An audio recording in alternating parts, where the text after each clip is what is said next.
9-year-old case of Holly Cassano.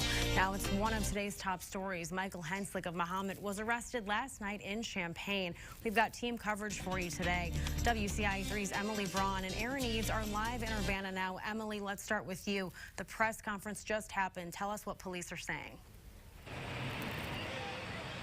Investigators made this arrest based on DNA evidence, Alex. They found it from a couple of cigarettes he had dropped. They sent that to the state crime lab, and in a process that usually takes several months, they got results back within 24 hours that had a match with Henslick. Investigators had leads and followed him for 2 straight days when they finally arrested him at the Marketplace Mall. They said DNA evidence was key in making this arrest. We learned Henslick and Cassano went to the same high school, both lived in Candlewood Estates mobile home park at the time and had mutual friends, but investigators say that's the extent of their relationship. No word yet on a possible motive. And we also know that Henslick has an extensive criminal background, but there has been no information that ties him to this murder case until recently. Live in Urbana, Emily Braun, WCIA3, your local news leader.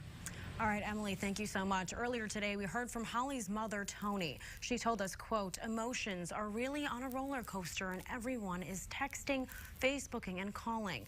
As much as I would like to answer everyone, I just cannot at this time. I would like to thank everyone for all of their support, love, and prayers. To my family and friends, this is as much of a shock to me as it is to all of you. We've gotten through the last almost 9 years together, and we will get through this together too, end quote. And now we're about to check in with our own Aaron Eads, who is also live in Urbana. Aaron, what is the Cassano family saying? Well, Alex, I just spoke with Tony Cassano a few minutes ago. She's still feeling a wide variety of emotions. She can't pin one down exactly. She says she is still in shock, but at the same time happy. Now, perhaps the biggest thing that surprised her that she said about the investigation that came out in the last week was that the suspect had actually lived only a couple doors down from her parents. This is something she didn't know. She says she had no idea who this person was or if they would be connected into the case until everything with the investigation just came out and was released this week.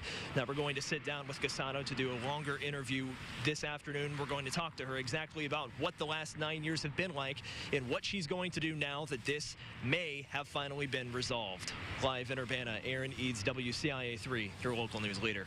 All right, Aaron, thank you so much. We'll have more on this tonight at 5 and 6 in our newscasts.